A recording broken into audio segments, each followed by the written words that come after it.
नमस्कार दोस्तों। भारत सिर्फ नक्शे पर बना एक देश नहीं है, बल्कि यह आस्था, परंपरा और अनगिनत रहस्यों से भरी एक जीवित सभ्यता है। यहाँ हर पत्थर, हर पहाड़ और हर मंदिर अपने भीतर कोई ना कोई अनसुनी कहानी छुपाए हुए हैं। आज की इस खास यात्रा में हम आपको भारत के उन मंदिरों से रूबरू कराने जा रहे हैं जो सामान्य नहीं बल्कि अपनी बनावट, मान्यताओं और रहस्यमय घटनाओं के कारण लोगों को हैरान कर देते हैं। इस वीडियो में आप जानेंगे भारत के 25 ऐसे अनोखे मंदिरों के बारे में जिनके किस्से आज भी लोगों को सोचने पर मजबूर कर देते हैं। तो चलिए इस रहस्यमय सफर की शुरुआत करते हैं। नंबर 1, केदारेश्वर गुफा मंदिर। महाराष्ट्र के अहमदनगर जिले में स्थित हरिश्चंद्रगढ़ की ऊंची और दुर्गम पहाड़ियों के बीच एक ऐसा मंदिर मौजूद है जो अपने आप में किसी रहस्य से कम नहीं है। इस मंदिर को केदारेश्वर गुफा मंदिर कहा जाता है। यह भगवान शिव को समर्पित है और खास बात यह है कि यह मंदिर पूरी तरह एक प्राकृतिक गुफा के अंदर स्थित है।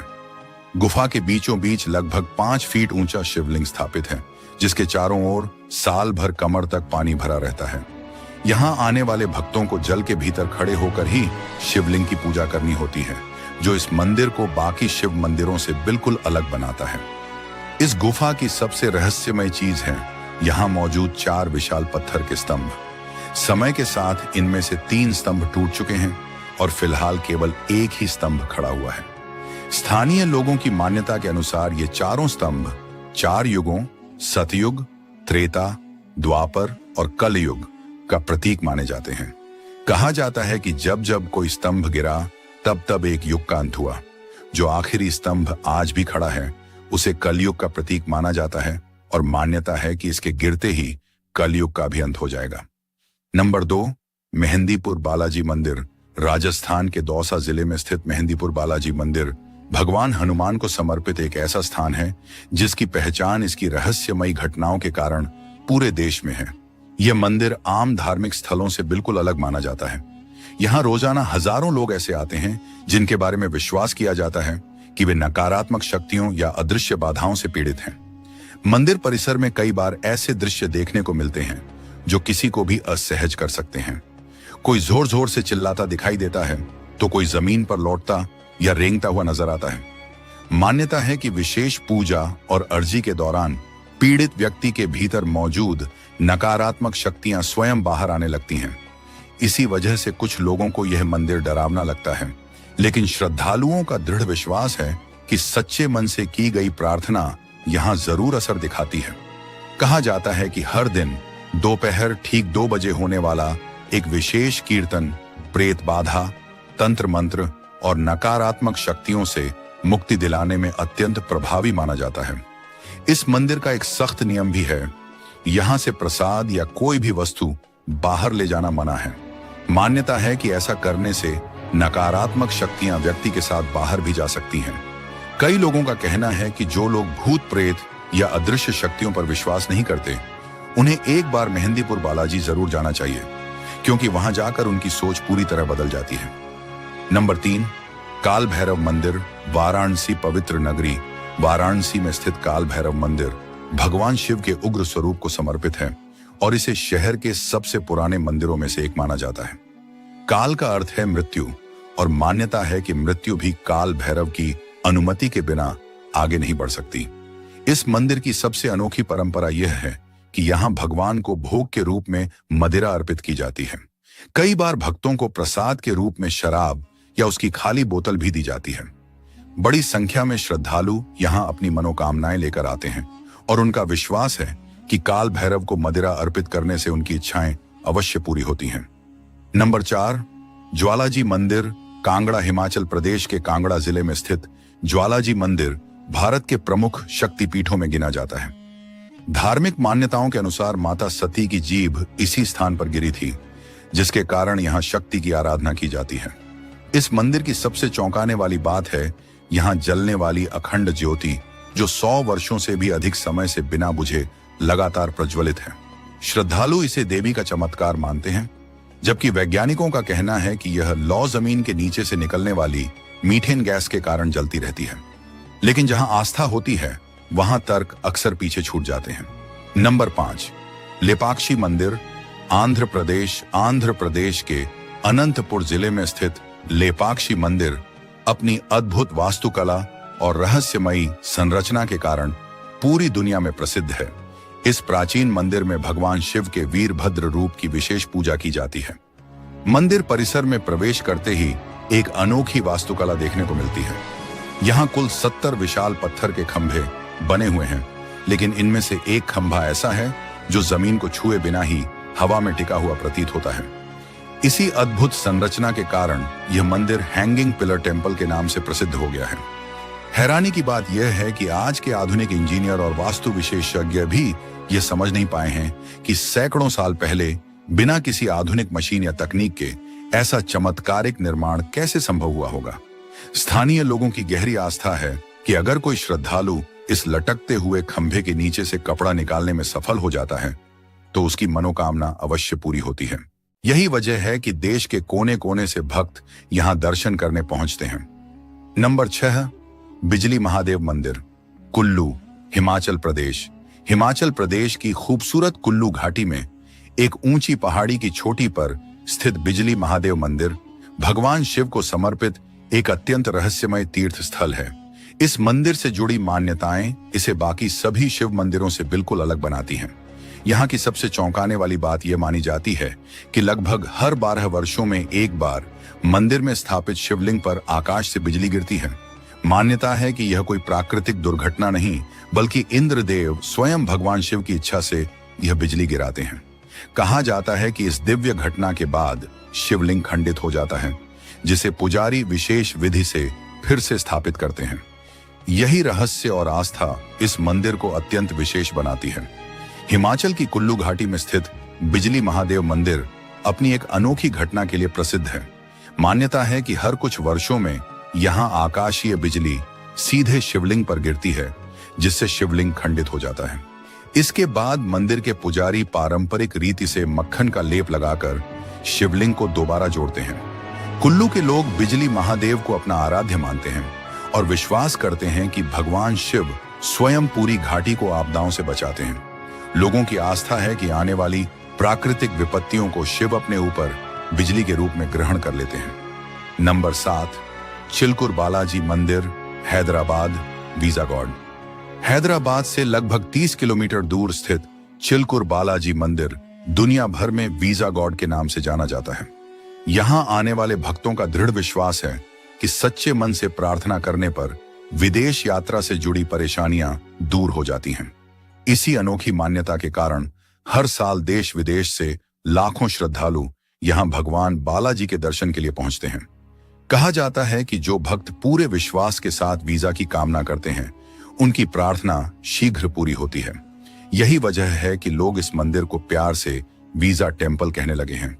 यहाँ रोजाना हजारों लोग आते हैं, जिनमें अधिकांश विदेश जाने या बेहतर करियर की कामना लेकर पहुंचते हैं। नंबर 8, हजरत कमर अली दरगाह, पुणे बेंगलुरु हाईवे के पास शिवपुरी गांव में स्थित हजरत कमर अली दरगाह एक रहस्यमय चमत्कार के लिए जानी जाती है। यहाँ मौजूद एक पत्थर का वजन लगभग 90 किलो बताया जाता है। इस पत्थर की खास बात यह है कि इसे केवल 11 लोग अपनी तर्जनी उंगली से ही उठा सकते हैं। यदि 11 से कम लोग हों या किसी दूसरी उंगली का प्रयोग किया जाए तो यह पत्थर हिलता तक नहीं। कभी अत्यंत भारी और कभी आश्चर्यजनक रूप से हल्का महसूस होने वाला यह पत्थर आज भी विज्ञान और आस्था दोनों के लिए एक अनसुलझा रहस्य बना हुआ है। नंबर 9, शनि शिंगणापुर, महाराष्ट्र। महाराष्ट्र के अहमदनगर जिले में स्थित शनि शिंगणापुर गांव अपनी अनोखी परंपरा के कारण पूरी दुनिया में मशहूर है। इस गांव में लगभग किसी भी घर, दुकान या स्कूल में दरवाजे नहीं लगाए जाते। सबसे हैरानी की बात यह है कि इतने खुले वातावरण के बावजूद यहाँ चोरी या अपराध की घटनाएं लगभग न के बराबर हैं। गांव वालों का अटूट विश्वास है कि स्वयं शनिदेव उनकी रक्षा करते हैं। यहाँ की मान्यता है कि जो भी व्यक्ति गलत कार्य करता है, उसे शनिदेव स्वयं दंड देते हैं। यही भय और विश्वास इस गांव की सबसे बड़ी सुरक्षा बन चुका है। नंबर 10, निधिवन, वृंदावन। वृंदावन की पावन भूमि पर स्थित निधिवन को भगवान श्री कृष्ण की दिव्य लीलाओं का साक्षी माना जाता है। यहाँ से जुड़ी मान्यताएं इतनी रहस्यमयी हैं कि सूर्यास्त के बाद कोई भी व्यक्ति इस वन में रुकने का साहस नहीं करता। कहा जाता है कि रात्रि के समय स्वयं श्री कृष्ण यहाँ रासलीला करते हैं और यही कारण है कि आज भी यह स्थान श्रद्धा और रहस्य का अद्भुत संगम बना हुआ है। वृंदावन की पावन भूमि पर स्थित निधि वन को भारत के सबसे रहस्यमय और अलौकिक स्थानों में गिना जाता है। जैसे ही सूर्य अस्त होता है, इस वन के सभी प्रवेश द्वार बंद कर दिए जाते हैं। रात के समय भगवान श्री कृष्ण के लिए यहाँ प्रसाद, श्रृंगार और विश्राम की पूरी व्यवस्था की जाती है। लेकिन आश्चर्य की बात यह है कि किसी भी इंसान को रात में यहाँ रुकने की अनुमति नहीं होती। निधि वन में करीब 16,000 से अधिक वृक्ष मौजूद हैं, जिनका आकार सामान्य पेड़ों से बिल्कुल अलग है। ये पेड़ ऊपर की ओर बढ़ने के बजाय नीचे की ओर झुके हुए दिखाई देते हैं और उनका स्वरूप अंग्रेजी के टी अक्षर जैसा प्रतीत होता है। लोक मान्यताओं के अनुसार ये वृक्ष साधारण नहीं है। कहा जाता है कि ये सभी भगवान श्री कृष्ण की गोपियां हैं, जो रात्रि के समय अपने वास्तविक रूप में प्रकट होकर भगवान के साथ रासलीला करती हैं और सुबह होते ही फिर से वृक्ष का रूप धारण कर लेती हैं। यहां से जुड़ा एक और रहस्य लोगों को हैरान कर देता है। रात के लिए जो प्रसाद रखा जाता है वह सुबह आधा खाया हुआ मिलता है और शयन कक्ष की व्यवस्था भी अस्त व्यस्त पाई जाती है। ऐसा माना जाता है कि कुछ लोगों ने इस रहस्य को जानने के लिए रात में छिपकर रुकने की कोशिश की, लेकिन किसी की मानसिक स्थिति बिगड़ गई तो किसी को अपनी जान तक गंवानी पड़ी। निधि वन में अंधेरे के बाद वास्तव में क्या घटित होता है, यह रहस्य आज तक अनसुलझा बना हुआ है। अब रहस्य नंबर 11, बृहदेश्वर मंदिर। जो लोग यह मानते हैं कि आधुनिक इंजीनियरिंग ही सबसे श्रेष्ठ है, उन्हें तमिलनाडु के बृहदेश्वर मंदिर के बारे में अवश्य जानना चाहिए। लगभग 1000 वर्ष पहले निर्मित यह मंदिर आज भी अपनी अद्भुत वास्तुकला के कारण वैज्ञानिकों और इंजीनियरों को सोचने पर मजबूर कर देता है। करीब 66 मीटर ऊंचा यह विशाल मंदिर लगभग 13 मंजिला इमारत के बराबर है। लेकिन सबसे चौंकाने वाली बात यह है कि इस भव्य संरचना को खड़ा करने के लिए जमीन के अंदर किसी भी प्रकार की पारंपरिक नींव नहीं बनाई गई। पूरा मंदिर सीधे धरती की सतह पर निर्मित किया गया है, फिर भी सदियों से यह मजबूती से खड़ा है। इस मंदिर के निर्माण में लगभग 1 लाख टन ग्रेनाइट पत्थर का उपयोग किया गया, जबकि हैरानी की बात यह है कि मंदिर के आसपास कहीं भी ग्रेनाइट पत्थर प्राकृतिक रूप से उपलब्ध नहीं है। ऐसे में यह सवाल अपने आप उठता है कि उस समय इतनी भारी मात्रा में पत्थर आखिर यहां तक कैसे पहुंचाए गए होंगे। इतना ही नहीं, मंदिर की संरचना में सीमेंट, चूना या किसी भी तरह के जोड़ने वाले पदार्थ का उपयोग नहीं किया गया, फिर भी यह मंदिर आज तक अडिग खड़ा है। यह निर्माण उस युग की तकनीकी क्षमता और ज्ञान का जीवंत उदाहरण माना जाता है। इसके बावजूद यह मंदिर सदियों से प्रकृति की हर चुनौती को झेलता आ रहा है। भीषण तूफान हो, तेज भूकंप हो या समुद्र से उठी विनाशकारी लहरें, कुछ भी इस मंदिर को डिगा नहीं पाया। हजारों वर्षों से यह आस्था का प्रतीक बनकर आज भी उसी मजबूती से खड़ा है। मंदिर के शिखर पर स्थापित लगभग 80 टन वजन वाला विशाल गुंबद अपने आप में एक अजूबा माना जाता है। यह गुंबद किसी जोड़ या टुकड़े से नहीं, बल्कि एक ही विशाल पत्थर को तराश कर बनाया गया है। सबसे आश्चर्यजनक बात यह है कि उस दौर में जब न आधुनिक मशीनें थीं और न ही क्रेन जैसी तकनीक, तब इस भारी पत्थर को इतनी ऊंचाई तक पहुंचाया गया। इस अद्भुत संरचना से जुड़ा सबसे बड़ा रहस्य यह है कि दिन के किसी भी समय इस गुंबद की छाया जमीन पर दिखाई नहीं देती। यह तथ्य आज भी वैज्ञानिकों और इंजीनियरों को हैरान करता है। इसे देखकर ऐसा प्रतीत होता है कि प्राचीन काल के शिल्पकार और वास्तुकार तकनीकी ज्ञान में अपने समय से कहीं आगे थे, शायद हमारी आधुनिक तकनीक से भी।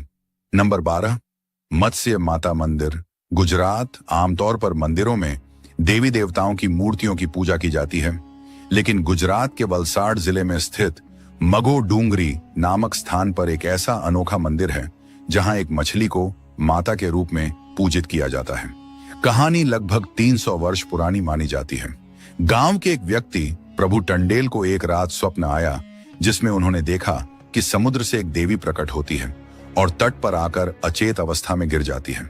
शुरू में उन्होंने इस स्वप्न को सामान्य समझकर अनदेखा कर दिया, लेकिन अगली सुबह जब वे कुछ ग्रामीणों के साथ समुद्र किनारे पहुंचे तो वहां एक विशाल भेल मछली मृत अवस्था में पड़ी मिली। इस घटना को गांव वालों ने साधारण संयोग नहीं माना, बल्कि इसे देवी का संकेत मान लिया। धीरे धीरे लोगों की मान्यता मजबूत होती गई कि यह मछली स्वयं माता का स्वरूप है। इसी आस्था के चलते वहां एक मंदिर का निर्माण कराया गया और उस मछली की अस्थियों को मंदिर के भीतर स्थापित कर पूजा आरंभ की गई। हालांकि प्रारंभ में इस परंपरा का काफी विरोध हुआ, लेकिन मान्यता है कि कुछ समय बाद गांव में भयानक महामारी फैल गई। जब सभी उपाय विफल हो गए, तब लोगों ने उसी मंदिर में मत्स्य माता से प्रार्थना की। कहा जाता है कि माता की कृपा से महामारी धीरे धीरे समाप्त हो गई और गांव में फिर से सामान्य जीवन लौट आया। तभी से इस मंदिर के प्रति लोगों की आस्था और भी गहरी हो गई। आज भी दूर दूर से लोग परिवार की सुख शांति, स्वास्थ्य और समृद्धि की कामना लेकर यहां दर्शन के लिए आते हैं। नंबर 13, यमराज मंदिर, भरमौर, हिमाचल प्रदेश। हिमाचल प्रदेश के भरमौर क्षेत्र में स्थित यह मंदिर दुनिया में अपनी तरह का एकमात्र मंदिर माना जाता है, जो मृत्यु के देवता यमराज को समर्पित है। लोक मान्यताओं के अनुसार मृत्यु के बाद आत्मा को यमदूत इसी स्थान पर लाते हैं, जहां धर्मराज की दिव्य अदालत लगती है। कहा जाता है कि इस मंदिर में 4 रहस्यमय द्वार हैं, जो अदृश्य माने जाते हैं। ये द्वार क्रमशः सोना, चांदी, तांबा और लोहे से जुड़े हुए माने जाते हैं। आत्मा के कर्मों का निर्णय यही होता है। जिन आत्माओं ने पुण्य कर्म किए होते हैं, उन्हें स्वर्ग की ओर जाने के लिए स्वर्ण द्वार से भेजा जाता है। वहीं जिनके कर्म पाप पूर्ण होते हैं, उन्हें लोहे के द्वार से नरक की ओर जाना पड़ता है। इन मान्यताओं के कारण यह मंदिर भय और रहस्य का केंद्र बन गया है। आज भी अधिकांश लोग मंदिर के भीतर प्रवेश करने से कतराते हैं और दूर से ही यमराज को नमन कर आगे बढ़ जाते हैं। नंबर 14, श्री सिद्ध खेड़ापति हनुमान मंदिर, मध्य प्रदेश के शाहजहांपुर जिले के बोलाई गांव में स्थित यह प्रसिद्ध हनुमान मंदिर सिद्धवर खेड़ापति के नाम से जाना जाता है। मान्यता है कि यहाँ सच्चे मन और पूर्ण श्रद्धा से की गई प्रार्थना कभी व्यर्थ नहीं जाती। स्थानीय लोगों का विश्वास है कि इस मंदिर में आने वाले कई भक्तों को भविष्य की घटनाओं का आभास पहले ही हो जाता है। मंदिर के पुजारियों के अनुसार कुछ समय पहले पास के रेलवे ट्रैक पर होने वाली 2 मालगाड़ियों की टक्कर की जानकारी उन्हें पहले ही हो गई थी। इस घटना के बाद मंदिर की सिद्धियों और चमत्कारों को लेकर लोगों की आस्था और भी प्रबल हो गई। हादसे के बाद जब उन ट्रेनों के लोको पायलटों से बात की गई, तो उन्होंने एक चौंकाने वाली बात साझा की। उनका कहना था कि दुर्घटना से कुछ ही पल पहले उनके मन में एक अनजाना सा डर समा गया था। ऐसा महसूस हो रहा था मानो कोई अदृश्य शक्ति भीतर से उन्हें चेतावनी दे रही हो कि ट्रेन की गति कम कर दी जाए। लेकिन उस समय उन्होंने इस एहसास को सिर्फ मन का भ्रम समझकर नजरअंदाज कर दिया और रफ्तार कम नहीं की। कुछ ही मिनटों बाद वही ट्रेन एक भीषण टक्कर का शिकार हो गई। इसी घटना के बाद से लोगों के बीच यह गहरी मान्यता बन गई कि जब भी कोई रेलगाड़ी इस मंदिर के सामने से गुजरती है, तो उसकी गति अपने आप धीमी हो जाती है, जैसे कोई शक्ति उसे रोक रही हो। और अपती हनुमान मंदिर से जुड़ा एक और हैरान करने वाला तथ्य यह है कि इसे देश का एकमात्र ऐसा मंदिर माना जाता है जिसका संबंध सीधे रेलवे लाइन और ट्रेनों से जुड़ा हुआ है। नंबर 15, कणमठ कण मंदिर, मध्य प्रदेश। भारत में कुछ ऐसे मंदिर हैं जो आज भी आधुनिक इंजीनियरिंग को चुनौती देते हैं, और उन्हीं में से एक है कणमठ मंदिर। यह मंदिर भगवान शिव को समर्पित है और मध्य प्रदेश के सिहोनिया गांव में स्थित है, जो ग्वालियर से लगभग 65 किलोमीटर की दूरी पर है। इस मंदिर की सबसे बड़ी विशेषता इसकी अद्भुत निर्माण शैली है। करीब 115 फीट ऊंचा यह विशाल मंदिर केवल पत्थरों के संतुलन से खड़ा है। हैरानी की बात यह है कि इसके निर्माण में न सीमेंट का उपयोग हुआ और न ही किसी जोड़ने वाले पदार्थ का। सन 1025 ईस्वी में राजा कीर्ति द्वारा निर्मित यह मंदिर देखने में ऐसा लगता है मानो तेज हवा का एक झोंका भी इसे गिरा देगा, लेकिन सच्चाई इसके बिल्कुल उलट है। सैकड़ों वर्षों से यह मंदिर भयानक आंधियों, तूफानों और मौसम की मार झेलते हुए आज भी पूरी मजबूती से खड़ा है। आज के आधुनिक युग में भी बिना किसी बाइंडिंग मटेरियल के इतनी ऊंची संरचना बनाना लगभग असंभव माना जाता है। यही वजह है कि यह मंदिर आज भी वैज्ञानिकों और इंजीनियरों के लिए एक रहस्य बना हुआ है। नंबर 16, लाटू देवता मंदिर, उत्तराखंड के चमोली जिले में वाण गांव के पास स्थित लाटू देवता मंदिर अपनी अनोखी परंपराओं और रहस्यमयी मान्यताओं के लिए प्रसिद्ध है। यह मंदिर साल में केवल एक बार दर्शन के लिए खोला जाता है, लेकिन सबसे चौंकाने वाली बात यह है कि मंदिर खुलने के बावजूद अधिकतर श्रद्धालु इसके अंदर प्रवेश नहीं करते। लोग दूर से ही हाथ जोड़कर दर्शन कर लेते हैं। मान्यता है कि मंदिर के गर्भगृह में नागराज अपनी दिव्य मणि के साथ निवास करते हैं। कहा जाता है कि उस मणि से निकलने वाला प्रकाश इतना तेज होता है कि यदि कोई सामान्य व्यक्ति उसे देख ले तो उसकी आंखों की रोशनी तक चली सकती है। इसी भय के कारण आज तक किसी भक्त ने गर्भगृह में प्रवेश करने का साहस नहीं किया। केवल पुजारी ही अंदर जाते हैं, वह भी पूरी सावधानी के साथ। पुजारी अपनी आंखों, नाक और मुंह को कपड़े से ढककर गर्भगृह में प्रवेश करते हैं। ऐसा माना जाता है कि मंदिर के अंदर की हवा में नागराज का विष हो सकता है, जो सांस के जरिए शरीर में प्रवेश कर सकता है। इसी कारण इस मंदिर का दर्शन मिलना अपने आप में एक अत्यंत दुर्लभ और अलौकिक अनुभव माना जाता है। नंबर 17, ईडाना माता मंदिर, राजस्थान। राजस्थान के उदयपुर से लगभग 60 किलोमीटर दूर अरावली पर्वतमाला के बीच स्थित ईडाना माता मंदिर आज भी एक अनसुलझी पहेली बना हुआ है। इस मंदिर से जुड़ा सबसे रहस्यमयी तथ्य यह है कि यहाँ हर महीने 2 से 3 बार अपने आप आग लग जाती है। आज तक कोई यह पता नहीं लगा पाया कि इस आग का वास्तविक कारण क्या है। इस मंदिर की कोई छत नहीं है और जब आग लगती है तब एक आश्चर्यजनक दृश्य देखने को मिलता है।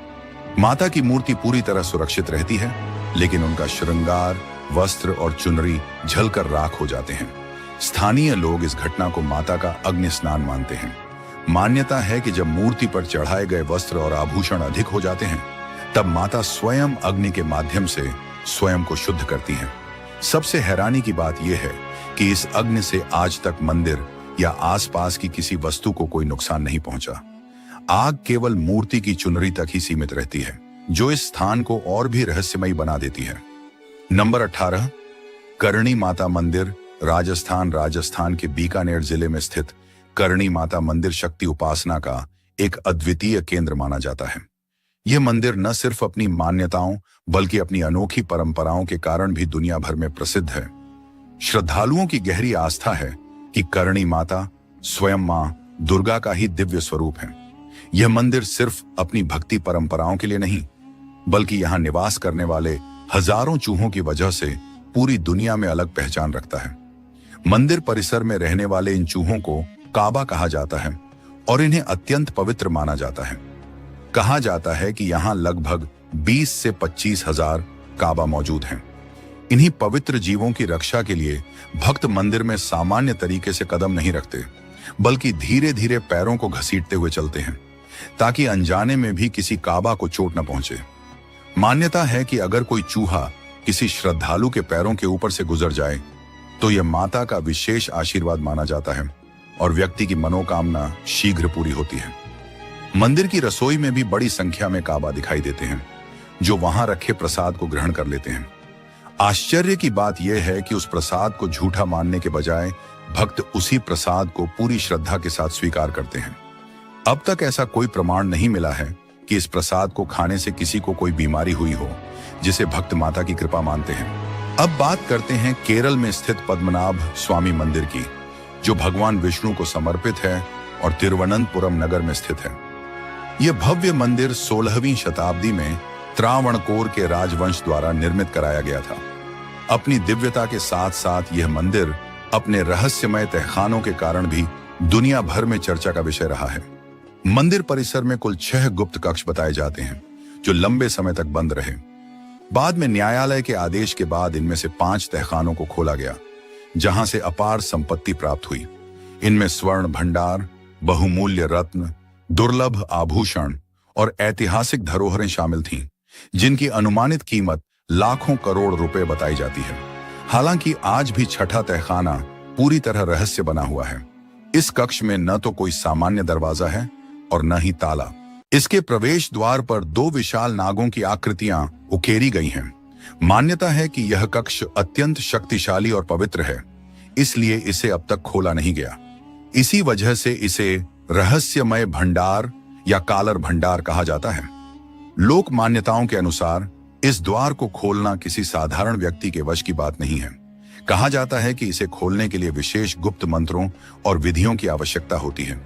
यदि कोई व्यक्ति बिना उचित विधि या जबरदस्ती इस द्वार को खोलने का प्रयास करता है तो उस पर गंभीर अनिष्ट या भयानक श्राप भी पड़ सकता है, यहां तक कि उसके प्राण संकट में पड़ने की भी मान्यता है। कुछ लोगों का मानना है कि इस रहस्यमय बंद द्वार के भीतर से आज भी समुद्र की लहरों जैसी लगातार गूंज सुनाई देती है। स्थानीय मान्यताओं के अनुसार यदि कभी यह द्वार खुल गया तो इसका प्रभाव केवल उस स्थान तक सीमित नहीं रहेगा, बल्कि देश या पूरी दुनिया किसी भीषण प्राकृतिक संकट की चपेट में आ सकती है। वहीं कुछ कथाएं यह भी कहती हैं कि इस द्वार के पीछे ऐसे अमूल्य खजाने छिपे हो सकते हैं जिन्हें आज तक किसी मानव ने अपनी आंखों से नहीं देखा है।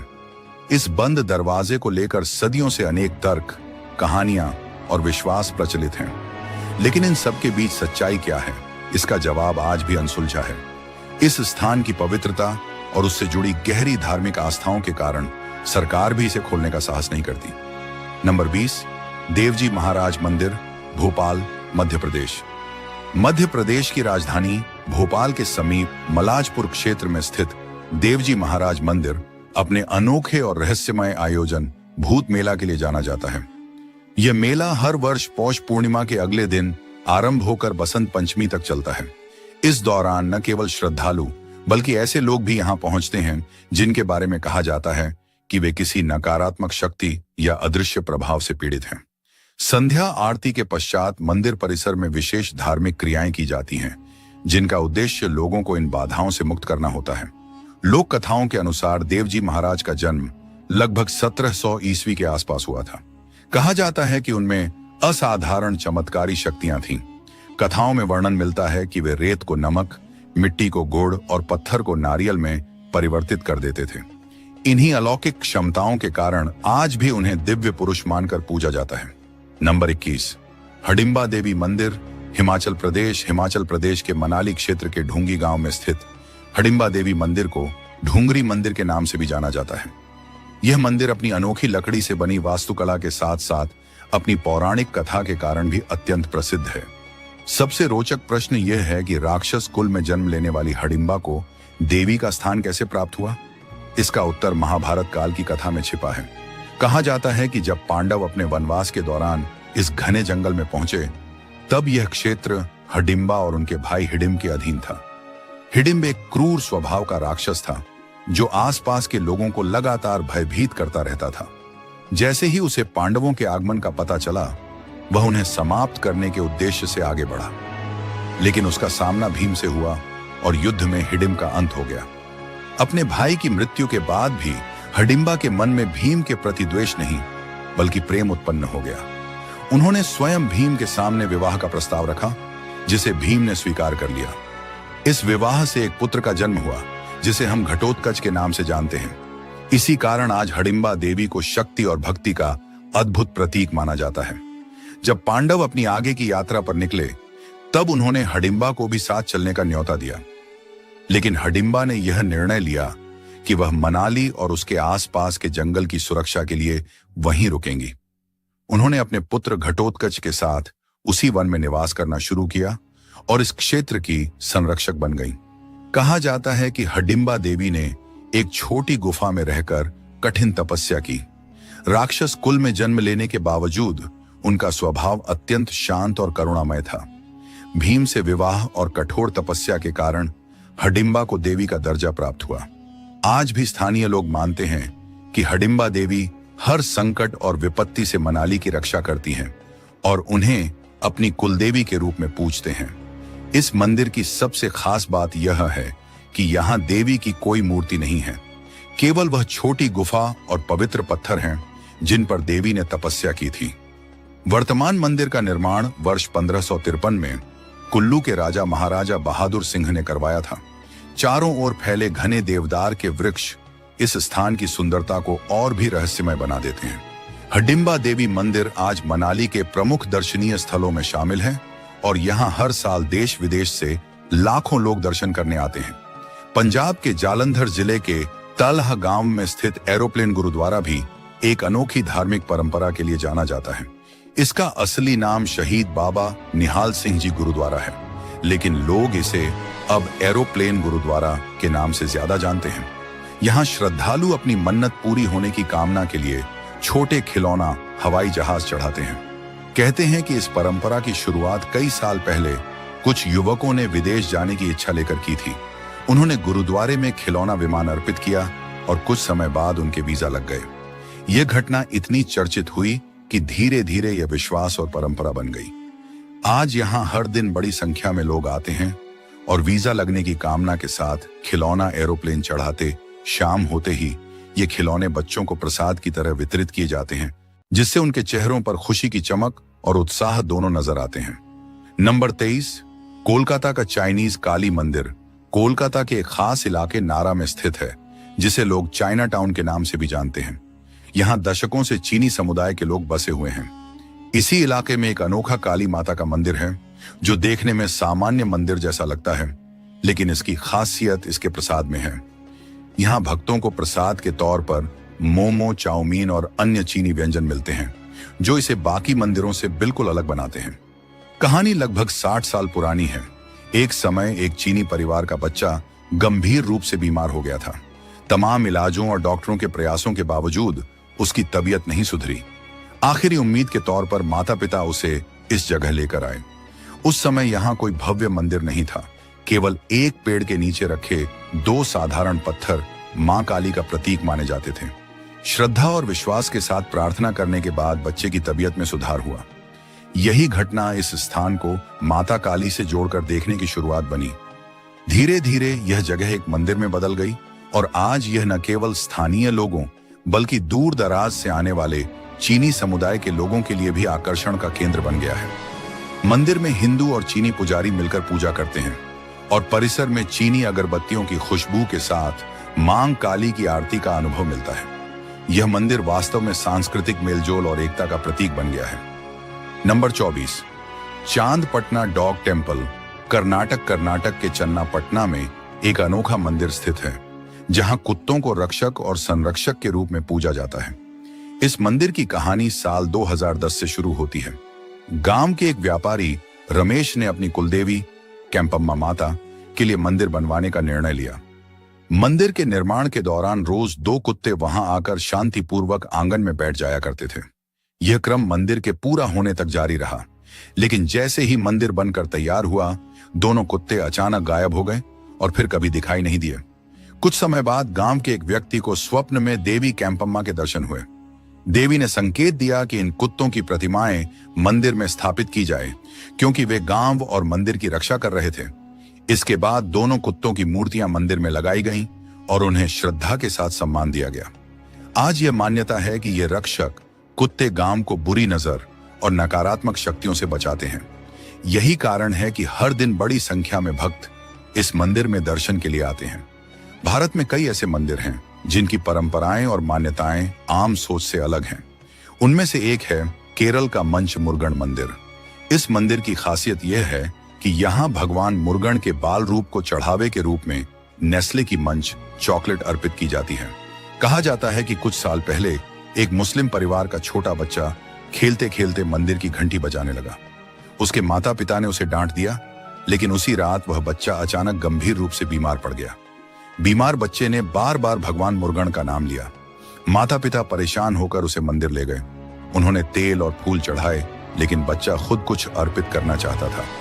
उसके पास केवल मंच चॉकलेट थी, जो उसने श्रद्धा भाव से भगवान को अर्पित की। कहते हैं जैसे ही उसने यह चॉकलेट चढ़ाई, उसकी तबीयत तुरंत ठीक हो गई। इस घटना के बाद आसपास के लोग मानने लगे कि बाल मुरुगन को मंच चॉकलेट बेहद प्रिय है। धीरे धीरे यह परंपरा पूरे इलाके में फैल गई और आज तक भक्त अपनी मनोकामनाओं की पूर्ति के लिए इसी चॉकलेट को भगवान को अर्पित करते हैं। यह मंदिर केवल आस्था का केंद्र नहीं है, बल्कि भारत की सांस्कृतिक विविधता, सहिष्णुता और गहराई का भी एक सुंदर उदाहरण है।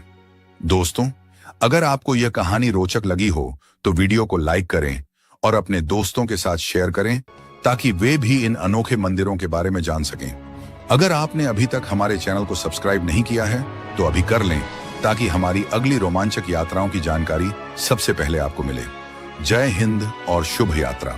हिमालय की बर्फीली गोद में बसा एक ऐसा धाम जिसे केवल मंदिर कहना शायद इसके महत्व को कम आंकना होगा, बद्रीनाथ, जिसे धरती का वैकुंठ कहा जाता है।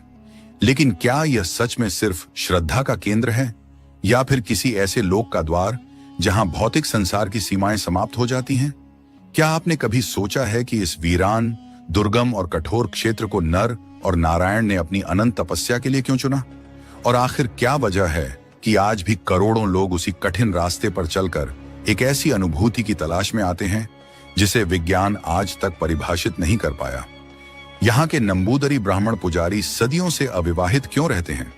क्या यह केवल परंपरा है, या फिर कोई ऐसा दिव्य अनुशासन जो देह से नहीं आत्मा से जुड़ा है? और भगवान बद्रीनाथ की वह प्रतिमा, क्या वह साधारण मूर्ति है या स्वयं प्रकट हुई शालिग्राम शिला जिसे किसी मानव ने नहीं गढ़ा? एक और रहस्य, जब देश के अधिकांश मंदिर पूरे वर्ष खुले रहते हैं तो बद्रीनाथ धाम साल के केवल 6 महीने ही क्यों दर्शन देता है? क्या शीतकाल में भगवान यहाँ विराजमान नहीं रहते? यदि नहीं तो उस समय वे कहां जाते हैं? और क्या सच में उन महीनों में पूजा किसी गुप्त स्थान पर होती है जहां केवल कुछ विशेष साधक ही पहुंच पाते हैं? मंदिर के कपाट बंद होने के बाद भी जो अखंड ज्योति निरंतर जलती रहती है, उसे कौन प्रज्वलित रखता है? जब चारों ओर बर्फ, सन्नाटा और निर्जनता होती है, तब वह अग्नि कैसे जीवित रहती है?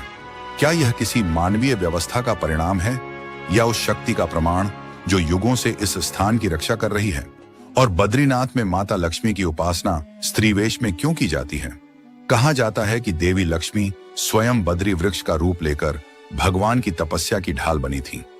क्या यही कारण है कि इस क्षेत्र को बद्रीनाथ नाम मिला? ब्रह्म कपाल, वह स्थान जहां पिंडदान करने से आत्मा को मोक्ष प्राप्त होता है। लेकिन क्यों? क्या वास्तव में यहां ब्रह्मा जी का शीश गिरा था? और क्या वह आज भी किसी अदृश्य रूप में वहां विद्यमान है? वसुधारा जलप्रपात, जहां गिरता हुआ जल केवल उन्हीं लोगों को स्पर्श करता है जिनका अंतःकरण शुद्ध माना जाता है। क्या यह महज लोक कथा है, या उस दिव्य चेतना का चयन जो केवल सत्य को स्वीकार करती है? और फिर आता है भीम पुल।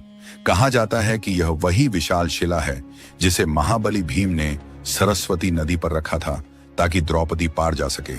हजारों वर्षों से यह शिला वहीं स्थित है, बिना हिले, बिना टूटे।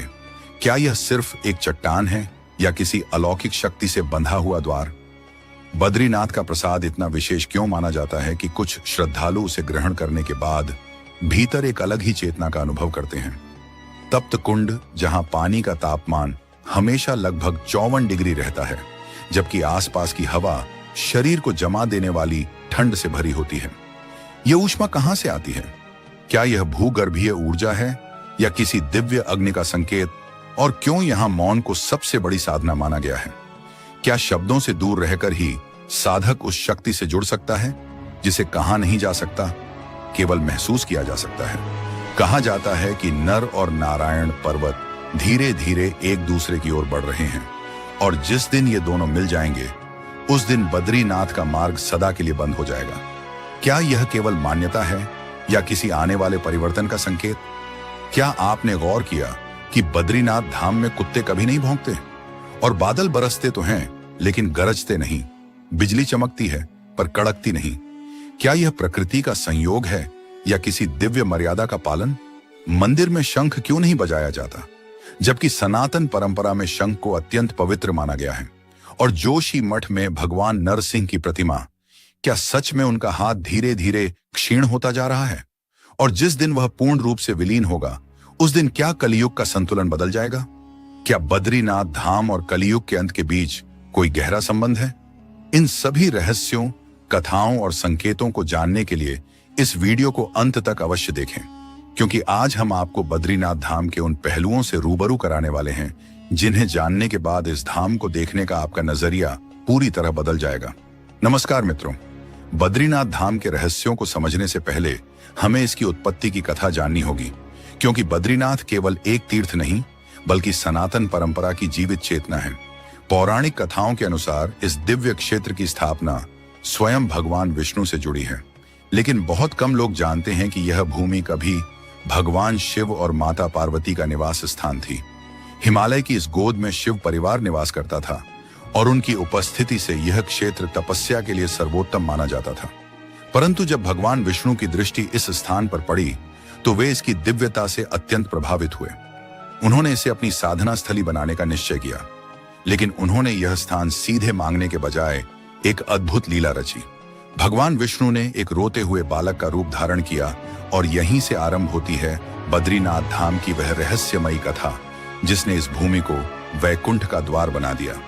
हिमालय की बर्फीली हवाओं के बीच जब माता पार्वती बाहर आईं, तो उनकी दृष्टि एक रोते हुए बालक पर पड़ी। ठंड से कांपता हुआ वह शिशु असहाय सा प्रतीत हो रहा था।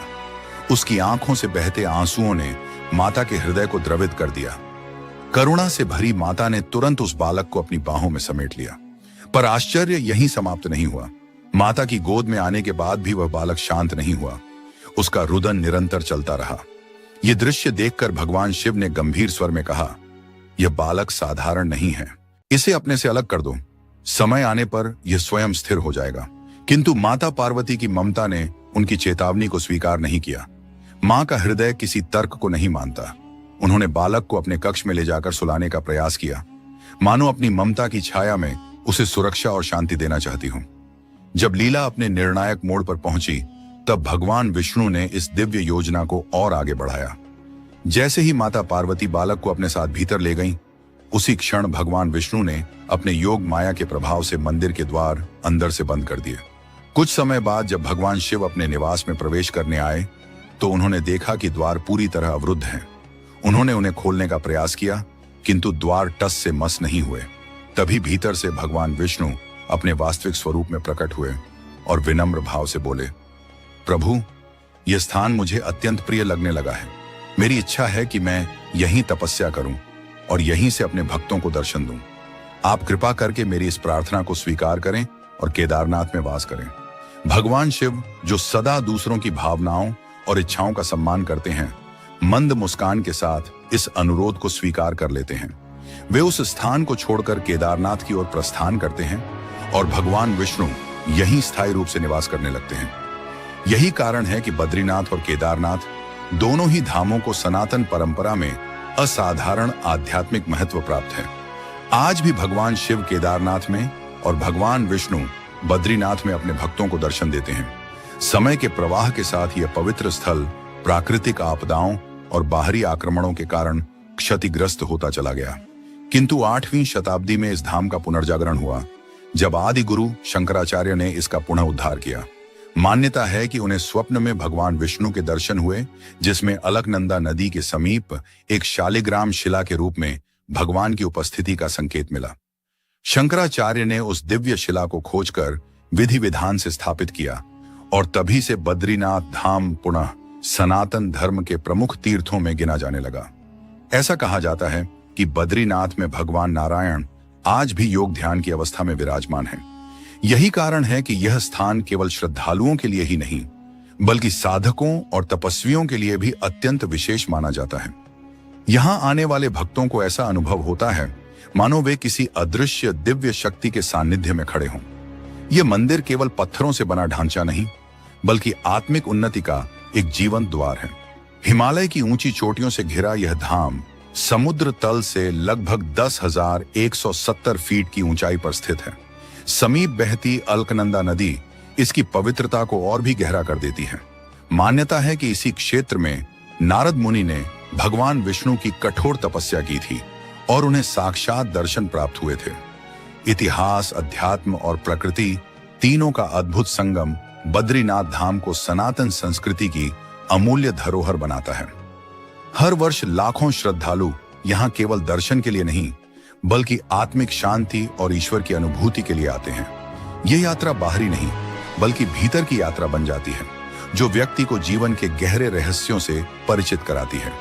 बद्रीनाथ धाम से जुड़े कई रहस्य और चमत्कार भी प्रचलित हैं।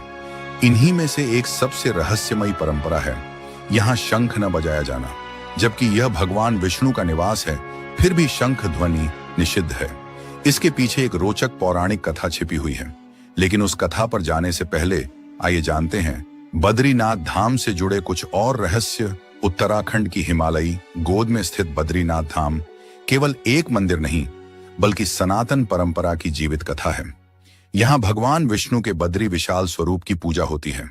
मंदिर में स्थापित यह मूर्ति लगभग 1 मीटर लंबी है और शालिग्राम शिला से निर्मित मानी जाती है। मान्यता है कि यह कोई साधारण प्रतिमा नहीं, बल्कि स्वयं प्रकट हुई दिव्य मूर्तियों में से एक है।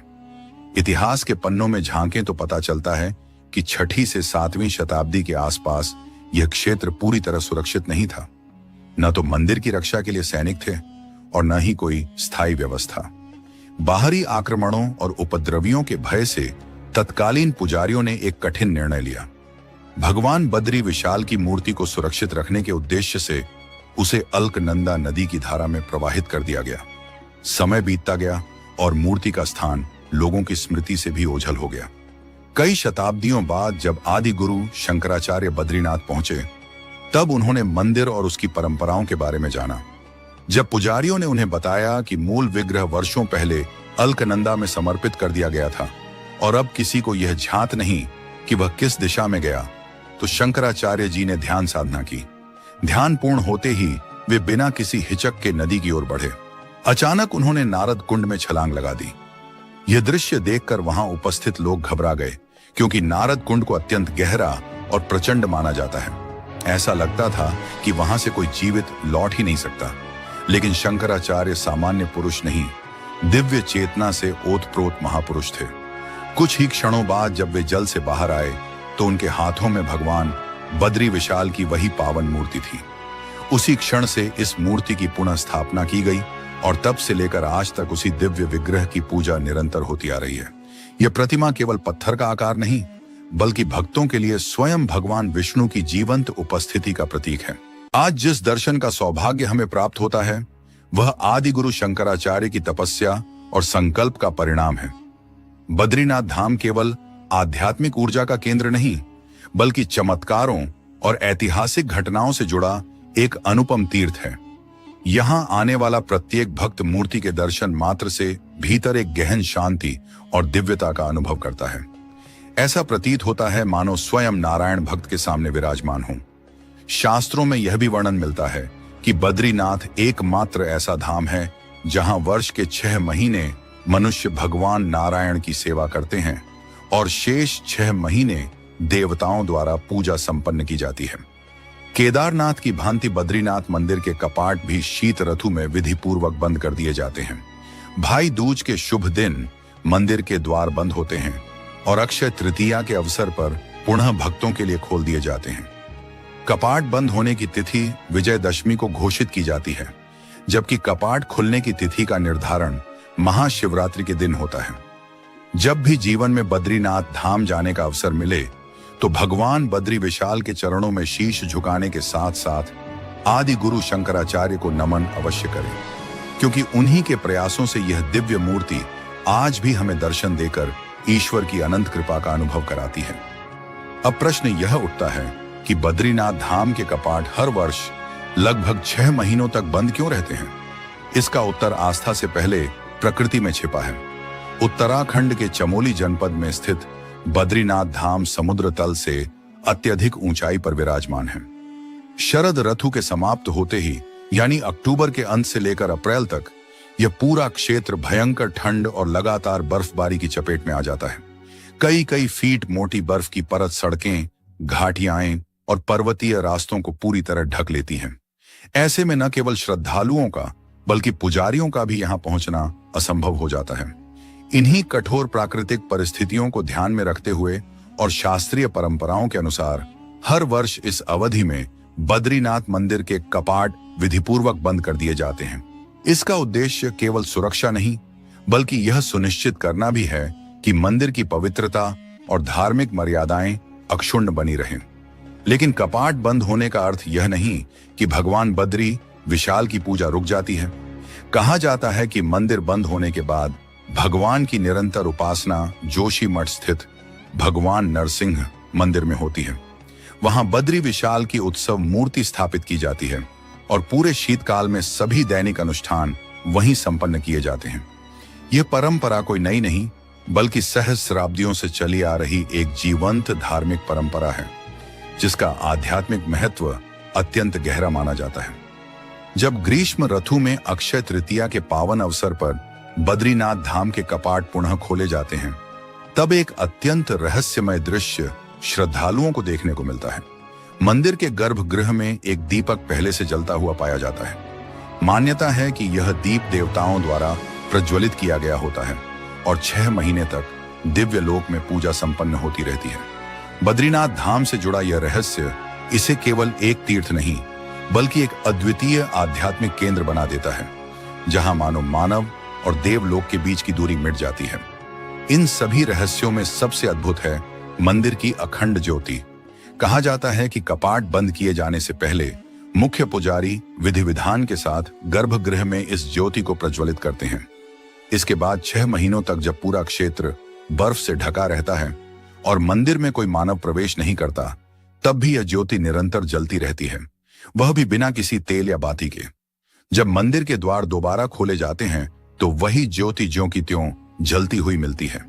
यह दृश्य श्रद्धालुओं के मन में विस्मय और भक्ति दोनों को एक साथ जगा देता है। विज्ञान आज तक इस घटना का कोई स्पष्ट और ठोस उत्तर नहीं दे पाया है। क्या यह किसी विशेष प्राकृतिक प्रक्रिया का परिणाम है, कोई अज्ञात ऊर्जा सिद्धांत, या फिर दैवीय शक्ति की अभिव्यक्ति?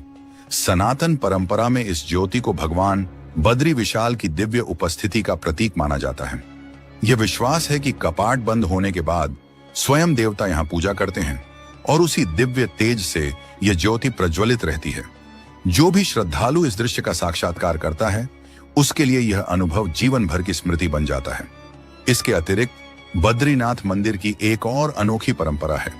यहां मुख्य पुजारी, जिन्हें रावल कहा जाता है, केवल केरल के नंबूदरी ब्राह्मण ही बन सकते हैं। इस परंपरा की स्थापना 7वीं शताब्दी में आदि शंकराचार्य ने की थी। मान्यता है कि उन्होंने ही भगवान नारायण की मूर्ति को नारद कुंड से निकालकर बद्रीनाथ धाम में पुनः प्रतिष्ठित किया था। आदि शंकराचार्य का उद्देश्य केवल धार्मिक पुनर्स्थापना तक सीमित नहीं था। वे भारत की सांस्कृतिक और आध्यात्मिक एकता को मजबूत करना चाहते थे। इसी भावना के अंतर्गत उन्होंने यह व्यवस्था बनाई कि उत्तर भारत के प्रमुख मंदिरों में दक्षिण भारतीय ब्राह्मण सेवा करें और दक्षिण भारत के मंदिरों में उत्तर भारतीय ब्राह्मण। यह परंपरा आज भी बद्रीनाथ धाम में जीवित है। इन्हीं रहस्यों, परंपराओं और अद्भुत मान्यताओं के कारण बद्रीनाथ धाम केवल एक तीर्थ स्थल नहीं बल्कि सनातन संस्कृति की जीवन चेतना का प्रतीक बन जाता है। इस व्यवस्था के पीछे एक गहरा उद्देश्य छिपा था।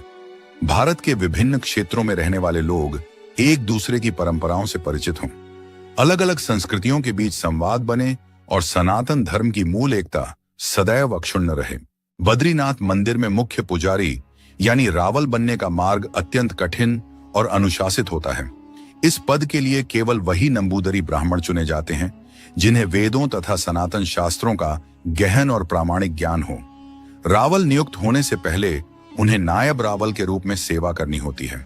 इस दौरान वे मंदिर की सभी परंपराओं, अनुष्ठानों और विधियों को व्यवहारिक रूप से सीखते हैं ताकि भविष्य में पवित्र सेवा का निर्वाह पूरी निष्ठा और शुद्धता के साथ कर सकें। बद्रीनाथ धाम में इस दिव्य व्यवस्था का संचालन बद्रीनाथ मंदिर समिति द्वारा किया जाता है, जो न केवल योग्य पुजारियों का चयन करती है बल्कि उनके प्रशिक्षण और धार्मिक मर्यादाओं के पालन को भी सुनिश्चित करती है। हजारों वर्षों से चली आ रही यह परंपरा बद्रीनाथ धाम की उस दिव्य पहचान को दर्शाती है जिसमें समय के साथ कोई बदलाव नहीं आया। यह केवल पूजा की विधि नहीं है बल्कि भारत की उस आध्यात्मिक सोच का प्रतीक है जहां अनेकता के बीच एकता का भाव जीवित रहता है।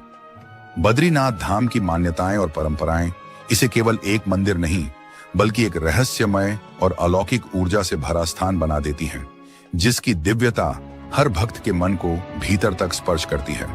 इस पावन धाम से जुड़े कुछ नियम ऐसे हैं जो इसे अन्य तीर्थ स्थलों से बिल्कुल अलग और विशिष्ट बनाते हैं। इन्हीं में से एक अत्यंत रहस्यमयी परंपरा यह है कि बद्रीनाथ मंदिर में विराजमान भगवान विष्णु की प्रतिमा को कोई सामान्य भक्त स्पर्श नहीं कर सकता। यह विशेष अधिकार केवल मुख्य पुजारी, जिन्हें रावल कहा जाता है, को ही प्राप्त होता है। सदियों से यह नियम मंदिर की पवित्रता और दिव्य मर्यादा को बनाए रखने के लिए कठोरता से निभाया जाता रहा है। लेकिन बद्रीनाथ धाम की सबसे अनोखी और चौंकाने वाली परंपरा स्वयं रावल से जुड़ी हुई है। वर्ष में 2 विशेष अवसरों पर रावल को स्त्री वेश धारण करना पड़ता है। यह परंपरा केवल बाहरी रूपांतरण नहीं बल्कि गहरे आध्यात्मिक रहस्य और आस्था से जुड़ा हुआ एक अनुष्ठान है।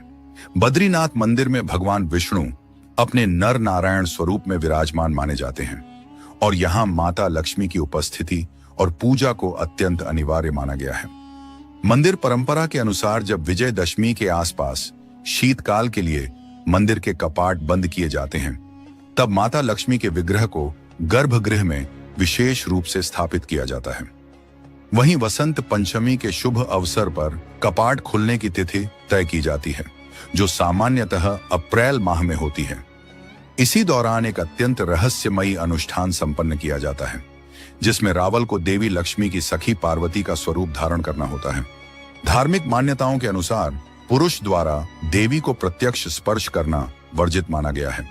इसी कारण इस अनुष्ठान में रावल पूर्ण रूप से स्त्री वेशभूषा में सज्जित होकर माता लक्ष्मी के विग्रह को मंदिर में लाते हैं। यह परंपरा बद्रीनाथ धाम की आध्यात्मिक ऊर्जा को और भी गूढ़ और रहस्यमय बना देती है।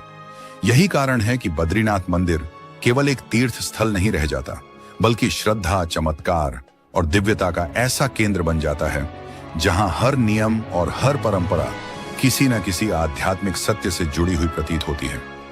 यहां आने वाला प्रत्येक भक्त स्वयं ईश्वर की उपस्थिति का अनुभव करता है। इसी धाम से जुड़ा एक और अत्यंत पवित्र और रहस्यमय स्थल है ब्रह्म कपाल। यह स्थान पिंडदान की परंपरा के लिए विशेष रूप से प्रसिद्ध है। मान्यता है कि स्वयं पांडवों ने यहीं अपने पितरों का पिंडदान किया था। तभी से यह क्षेत्र पूर्वजों की आत्मा की शांति और मोक्ष के लिए अत्यंत फलदायी माना जाता है।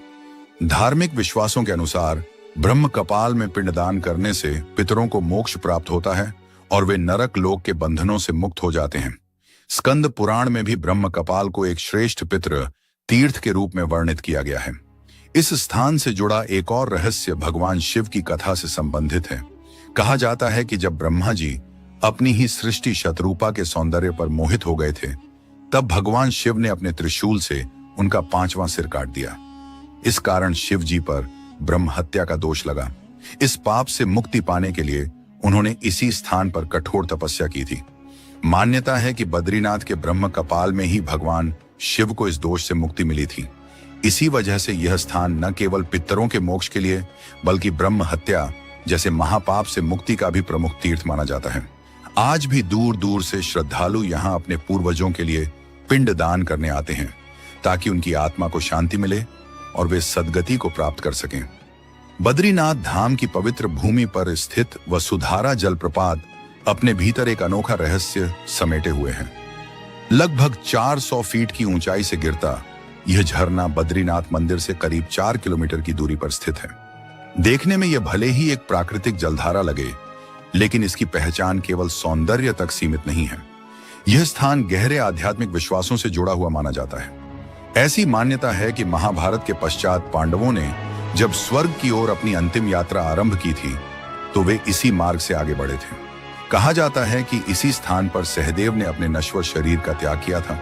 इसी कारण यह क्षेत्र केवल तीर्थ नहीं, बल्कि त्याग और मोक्ष की स्मृति का प्रतीक भी माना जाता है। वसुधारा झरने से जुड़ा सबसे रहस्यमय विश्वास यह है कि इसका पवित्र जल सभी को समान रूप से स्पर्श नहीं करता। जनश्रुति के अनुसार जिनके मन में अशुद्ध विचार या पाप भावनाएं होती हैं, उनके ऊपर गिरते हुए भी यह जल उन्हें छूता नहीं। वहीं जिनका अंतःकरण निर्मल और भावनाएं सात्विक होती हैं, उन पर इसकी बूंदें स्वयं बरसने लगती हैं।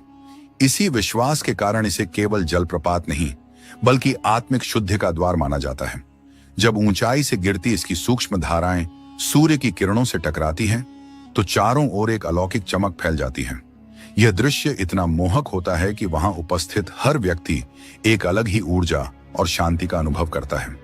वसुधारा से कुछ ही दूरी पर स्थित है भीम पुल, एक ऐसा स्थल जो अपने आप में किसी चमत्कार से कम नहीं। यह पुल एक विशाल पत्थर से बना हुआ है, जिसे देखकर यह विश्वास करना कठिन हो जाता है कि यह प्राकृतिक रूप से संभव कैसे हुआ होगा। इसकी संरचना और इससे जुड़ी पौराणिक कथाएं हर श्रद्धालु और यात्री को विस्मित कर देती हैं। ऐसा प्रतीत होता है मानो यह पत्थर नहीं, बल्कि देव शक्ति द्वारा स्थापित कोई दिव्य मार्ग हो। यह स्थान केवल एक भौगोलिक बिंदु नहीं, बल्कि उस अदृश्य शक्ति की उपस्थिति का प्रमाण माना जाता है, जिसे भारतीय परंपरा सदियों से अनुभव करती आई है। मान्यताओं के अनुसार यही वह पावन स्थल है जहां महाबली भीम अपने भ्राताओं और द्रौपदी के साथ स्वर्गारोहण की अंतिम यात्रा पर आगे बढ़े थे। जब यह दिव्य यात्रा हिमालय की दुर्गम घाटियों से होकर गुजर रही थी, तब उनके मार्ग में एक उग्र और वेगवती सरस्वती नदी आ खड़ी हुई। उसका प्रचंड प्रवाह और विकट परिवेश देखकर सभी कुछ समय के लिए स्तब्ध रह गए। नदी को पार करना असंभव प्रतीत हो रहा था। उसी क्षण भीम ने अपने अतुल बल और अडिग संकल्प का परिचय दिया। उन्होंने पास ही पड़ी एक विशाल शिला को उठाया और असाधारण संतुलन के साथ उसे नदी के दोनों तटों पर इस प्रकार स्थापित किया कि वह एक प्राकृतिक पुल का रूप ले गई। यही वह पुल था जिसने स्वर्ग की ओर बढ़ने वाली इस यात्रा की पहली कठिन परीक्षा को पार कराया। आज भी उस शिला पर एक ऐसी निशानी मौजूद है जो इस कथा को और भी जीवंत बना देती है। कहा जाता है कि पत्थर पर भीम की 5 उंगलियों के स्पष्ट चिन्ह आज भी देखे जा सकते हैं। इन्हें देखकर ऐसा लगता है मानो यह शिला केवल पत्थर नहीं बल्कि समय में अंकित एक सजीव इतिहास हो जिसे युग भी मिटा नहीं सके। सबसे आश्चर्यजनक तथ्य यह है कि इतनी भारी और विशाल चट्टान सदियों से बिना किसी कृत्रिम आधार के अपने स्थान पर स्थिर है। आधुनिक विज्ञान भी आज तक इसकी स्थिति का पूर्ण वैज्ञानिक उत्तर नहीं दे पाया है। प्रतिदिन सैकड़ों श्रद्धालु और यात्री इस पुल से होकर गुजरते हैं, फिर भी वह शिला अचल बनी रहती है। यह दृश्य मानो यह संकेत देता है कि किसी दिव्य शक्ति की छाया आज भी इसकी रक्षा कर रही हो। भीम पुल केवल अतीत की स्मृति नहीं बल्कि महाभारत युग की उस चेतना का प्रतीक है जो आज भी हमारी संस्कृति में प्रवाहित होती है। यह स्थल हमें यह स्मरण कराता है कि जब दृढ़ निश्चय और सामर्थ्य एक साथ खड़े होते हैं तब असंभव शब्द अपना अर्थ खो देता है। इस स्थान का अनुभव केवल आंखों से नहीं बल्कि आत्मा से किया जाता है। यही कारण है कि यहाँ आने वाला हर व्यक्ति, चाहे वह इतिहास का शोधकर्ता हो, आध्यात्मिक साधक हो या सामान्य यात्री, अनायास ही नतमस्तक हो जाता है। हिमालय की गोद में स्थित बद्रीनाथ धाम भी इसी प्रकार आध्यात्मिक रहस्यों से घिरा हुआ है। यह धाम केवल अपने भव्य मंदिर और पौराणिक महत्व के लिए ही नहीं बल्कि अपनी अनोखी प्रसाद परंपरा के लिए भी विशेष माना जाता है। यहाँ श्रद्धालुओं को मिलने वाला प्रसाद किसी मिठाई या फल के रूप में नहीं होता बल्कि तुलसी की पत्तियों के रूप में दिया जाता है। यह साधारण तुलसी नहीं बल्कि उस दिव्य भूमि की आत्मा से जुड़ा हुआ प्रसाद माना जाता है। भगवान विष्णु को अत्यंत प्रिय तुलसी बद्रीनाथ में उनके बद्री स्वरूप को अर्पित होकर स्वयं प्रसाद का स्वरूप धारण कर लेती है। ऐसी मान्यता है कि बद्रीनाथ और उसके आसपास के क्षेत्रों में एक विशिष्ट प्रकार की तुलसी प्राकृतिक रूप से उत्पन्न होती है जो कठोर ठंड और कठिन जलवायु में भी अपनी दिव्यता बनाए रखती है। इस तुलसी को अन्य किसी उद्देश्य के लिए तोड़ना निषिद्ध माना जाता है। इसे केवल भगवान को अर्पित करने के लिए ही स्पर्श किया जाता है, जो इस परंपरा की पवित्रता को दर्शाता है। जब कोई श्रद्धालु इस तुलसी प्रसाद को ग्रहण करता है तो वह केवल एक पत्ती नहीं लेता बल्कि अपने साथ उस पावन धाम की ऊर्जा, आशीर्वाद और अटूट विश्वास को भी आत्मसात करता है। यही कारण है कि बद्रीनाथ की यह परंपरा आज भी श्रद्धा, संयम और आध्यात्मिक चेतना का प्रतीक बनी हुई है। बद्रीनाथ से लाई गई तुलसी की एक विशेष पहचान बताई जाती है। इसकी सुगंध सामान्य तुलसी की तरह कुछ दिनों में समाप्त नहीं होती बल्कि महीनों तक वातावरण में बनी रहती है। ऐसा अनुभव होता है मानो उस सुगंध के साथ स्वयं भगवान विष्णु की उपस्थिति भी घर में ठहर गई हो। मान्यता है कि यह तुलसी केवल एक पौधा नहीं बल्कि आध्यात्मिक ऊर्जा से ओतप्रोत एक दिव्य प्रतीक है। कहा जाता है कि यह नकारात्मक प्रभावों को दूर करती है, आसपास के वातावरण को शुद्ध बनाती है और घर में सकारात्मक तरंगों का संचार करती है। जब श्रद्धालु इसे अपने घर लाकर मंदिर में स्थापित करते हैं या पूजा अर्चना में प्रयोग करते हैं तो विश्वास किया जाता है कि उस घर में सुख, समृद्धि और मानसिक शांति बनी रहती है। साथ ही भगवान विष्णु की कृपा निरंतर उस परिवार पर बनी रहती है। इसी पावन धाम में स्थित तप्त कुंड केवल एक गर्म जल का स्रोत नहीं है बल्कि यह आस्था, ऊर्जा और पौराणिक कथाओं का सजीव प्रमाण माना जाता है। यह कुंड अपने भीतर एक ऐसा रहस्य समेटे हुए है जिसे जानकर और देखकर लोग विस्मित रह जाते हैं। जहां आसपास का तापमान सर्दियों में 0 से कई डिग्री नीचे चला जाता है, वहीं यह कुंड पूरे वर्ष लगभग 54 डिग्री सेल्सियस तक गर्म बना रहता है। वैज्ञानिक दृष्टि से यह घटना चौंकाने वाली हो सकती है, लेकिन आस्था की दृष्टि से इसे एक दैवीय संकेत माना जाता है। ऐसा प्रतीत होता है मानो किसी अदृश्य शक्ति ने इस जल को तपस्या और ऊर्जा से भर दिया हो। पौराणिक कथाओं के अनुसार यह स्थान सूर्यदेव की तपोस्थली रहा है।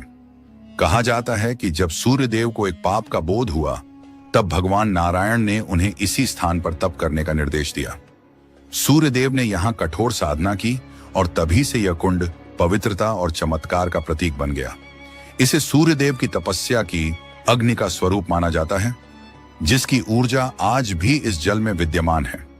इस कुंड का सबसे अद्भुत पक्ष यह है कि बाहर से छूने पर इसका जल अत्यधिक गर्म प्रतीत होता है, लेकिन जैसे ही कोई श्रद्धालु इसमें स्नान करता है, यह जल शरीर के लिए पूर्णतः संतुलित हो जाता है। न अधिक तप्त, न शीतल, बल्कि ऐसा लगता है जैसे यह जल प्रत्येक व्यक्ति की अवस्था और श्रद्धा के अनुसार स्वयं को ढाल लेता हो।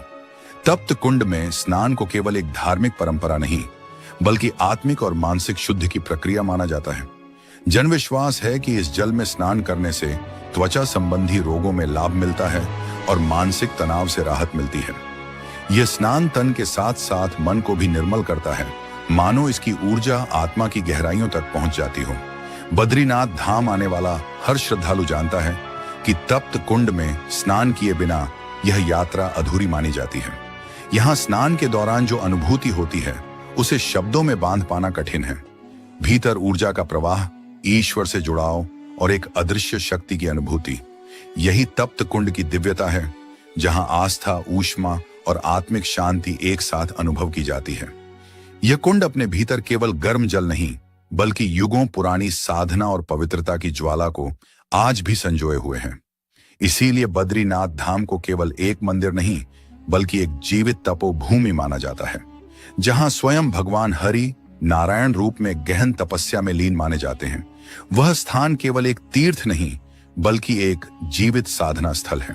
बद्रीनाथ धाम के बारे में वर्षों से एक ऐसा रहस्य प्रचलित है, जिसने श्रद्धालुओं और साधकों को समान रूप से चकित किया है। कहा जाता है कि यहाँ प्रकृति भी मौन हो जाती है। न कुत्तों का भौंकना, न बादलों की गर्जना और न ही बिजली की कड़क। यह कोई सामान्य प्राकृतिक संयोग नहीं, बल्कि उस दिव्य ध्यान की छाया है जिसमें स्वयं भगवान श्रीमन नारायण लीन है। मान्यता है कि प्रभु की तपस्या इतनी गहन है कि कोई भी ध्वनि, कोई भी कंपन उसमें व्यवधान न डाले, इसलिए पूरी प्रकृति मानो निःशब्द साधक बन जाती है। सामान्यतः रात्रि में कुत्तों का भौंकना हर स्थान पर सुनाई देता है, किंतु बद्रीनाथ में उनकी उपस्थिति होते हुए भी यह दृश्य कभी देखने को नहीं मिलता। ऐसा प्रतीत होता है मानो इस भूमि की पवित्रता पशु पक्षियों की चेतना को भी स्पर्श कर लेती हो। यहाँ बिजली आकाश में चमकती अवश्य है, पर उसकी कड़क सुनाई नहीं देती। बादल बरसते हैं, लेकिन गरजते नहीं, मानो आकाश और धरती दोनों ये जान चुके हों कि यह कोई साधारण स्थल नहीं, बल्कि तप की रक्षा का क्षेत्र है। यह मौन केवल बाहरी वातावरण तक सीमित नहीं रहता। जो भी श्रद्धालु बद्रीनाथ की भूमि पर कदम रखता है, उसके भीतर भी एक अनकहा सुकून उतरने लगता है। यह शांति किसी वास्तु या वातावरण की नहीं, बल्कि उस तपस्वी ऊर्जा की अनुभूति है जो प्रभु के ध्यान से निरंतर प्रस्फुटित होती रहती है। बद्रीनाथ वह स्थान है जहां प्रकृति स्वयं भक्त बन जाती है और मौन उसकी भाषा बन जाता है। पर यह कथा यहीं समाप्त नहीं होती। बहुत प्राचीन समय की बात है, जब भगवान विष्णु इस पावन भूमि पर ध्यान योग में इतने गहरे लीन थे कि उन्हें न दिन का भान रहा, न रात्रि का। ऋतुएं बदलती रहीं, युग प्रवाहित होते रहे, पर उनका ध्यान अडिग बना रहा। उसी काल में इस क्षेत्र में भीषण हिमपात आरंभ हुआ। बर्फ की परतें इतनी घनी थीं कि उन्होंने न केवल धरती को ढक लिया, बल्कि स्वयं भगवान विष्णु का तपस्थल भी हिम में समा गया। यह दृश्य देख माता लक्ष्मी का हृदय व्याकुल हो उठा। उन्होंने देखा कि जिनके लिए सृष्टि चलती है, वही हिम में ढकते जा रहे हैं, और फिर भी उनका ध्यान अटूट है। तब देवी लक्ष्मी ने प्रेम और त्याग की पराकाष्ठा का परिचय दिया। उन्होंने अपने दिव्य रूप को त्याग कर एक बद्री वृक्ष अर्थात जंगली बेर के वृक्ष का रूप धारण कर लिया। उस वृक्ष रूप में देवी लक्ष्मी हिम, वर्षा और धूप से प्रभु की रक्षा के लिए स्थिर खड़ी रहीं। युगों बीत गए, काल प्रवाहित होता रहा, लेकिन देवी का वह प्रेममय तप अडिग बना रहा। जब भगवान विष्णु का ध्यान पूर्ण हुआ और उन्होंने नेत्र खोले, तो देखा कि उनकी रक्षा करने वाला वही बद्री वृक्ष हिम में लिपटा खड़ा है, जिसके भीतर स्वयं लक्ष्मी विराजमान है। यह दृश्य देख प्रभु का हृदय कृतज्ञता और प्रेम से भर उठा। उन्होंने देवी से कहा, जिस प्रकार मैंने तप किया, उसी प्रकार तुमने प्रेम का तप किया है। इस धाम में अब मेरी पूजा केवल अकेले नहीं, बल्कि हमारे संयुक्त समर्पण के प्रतीक के रूप में होगी। और क्योंकि माता लक्ष्मी ने बद्री वृक्ष के रूप में प्रभु की रक्षा की थी, इसलिए इस पावन धाम को संसार ने बद्रीनाथ के नाम से जाना। यही कारण है कि भगवान विष्णु का यह दिव्य धाम बद्रीनाथ कहलाया, अर्थात बद्री वन के स्वामी। यह स्थान केवल मानचित्र पर अंकित एक तीर्थ नहीं, बल्कि त्याग, तप और प्रेम की जीवंत परंपरा का प्रतीक है। यहाँ साधना और समर्पण एक साथ पूजे जाते हैं। बद्रीनाथ की भूमि माता लक्ष्मी के अद्वितीय समर्पण और भगवान विष्णु की गहन तपस्या की अमर कथा को अपने भीतर समेटे हुए है। आज भी इस पावन धाम में असंख्य श्रद्धालु दर्शन के लिए आते हैं, किंतु बहुत कम लोग जानते हैं कि इस स्थान के नाम के पीछे एक ऐसी कथा छिपी है जहां निस्वार्थ प्रेम ने स्वयं को एक वृक्ष के रूप में अर्पित कर दिया। कहा जाता है कि देवी लक्ष्मी ने बद्री वृक्ष बनकर भगवान विष्णु की तपस्या की रक्षा की, एक ऐसा त्याग जो केवल सच्चे प्रेम से ही संभव है। हिमालय की ऊंची चोटियों में बसी यह केदार घाटी सिर्फ अपनी प्राकृतिक भव्यता के लिए नहीं जानी जाती, बल्कि यह सनातन संस्कृति की उस अग्नि को भी दर्शाती है जहां तप, धैर्य और आस्था सदियों से प्रज्वलित हैं। हिमालय की गोद में बसे ये दो पर्वत केवल पत्थर और बर्फ की संरचनाएं नहीं हैं, इन्हें नर और नारायण के नाम से जाना जाता है। वे अर्षि जो भगवान विष्णु के 24 अवतारों में गिने जाते हैं। कहा जाता है कि इन्हीं पर्वतों की छाया में नर और नारायण ने ऐसी तपस्या की थी जिसने स्वयं देवताओं को भी विस्मित कर दिया था। यह भूमि केवल अर्षियों की नहीं, बल्कि ईश्वर की साधना से जागृत हुई भूमि मानी जाती है। इसी दिव्य क्षेत्र में स्थित है केदारनाथ, भगवान शिव का पावन ज्योतिर्लिंग। मान्यता है कि नर और नारायण की कठोर तपस्या से प्रसन्न होकर स्वयं महादेव ने केदार रूप में प्रकट होकर उन्हें दर्शन दिए थे। यही कारण है कि यह स्थान केवल शिव उपासना का केंद्र नहीं, बल्कि शिव और विष्णु के गहरे आध्यात्मिक समन्वय का प्रतीक भी है। केदारनाथ के समानांतर दूसरी ओर विराजमान है बद्रीनाथ धाम, जहां भगवान विष्णु योग निद्रा की अवस्था में स्थित हैं। यह धाम विश्राम का नहीं, बल्कि परम चेतना की अवस्था का संकेत देता है। यहाँ तपस्या, त्याग, भक्ति और मोक्ष एक साथ प्रवाहित होते हैं। पुराणों में वर्णन मिलता है कि सतयुग में स्वयं भगवान नारायण ने इस क्षेत्र की स्थापना की थी और तभी से यह सनातन परंपरा का अत्यंत पवित्र केंद्र बन गया। शिव पुराण की कोटिरुद्र संहिता में उल्लेख है कि जो भक्त केदारेश्वर के दर्शन के उपरांत बद्री क्षेत्र में नर और नारायण का पूजन करता है, उसे जीवन मुक्त होने का सौभाग्य प्राप्त होता है। यह यात्रा केवल तीर्थाटन नहीं, बल्कि आत्मा के शुद्धिकरण की प्रक्रिया मानी जाती है। यहाँ बहती अलकनंदा और मंदाकिनी केवल नदियां नहीं हैं। कहा जाता है कि शिव की जटाओं से जन्मी ये धाराएं आज भी नारायण की तपस्या की कथा सुनाती हैं, और नर नारायण के पर्वत आज भी उस संकल्प के साक्षी हैं जिसने देवताओं को भी चकित कर दिया था।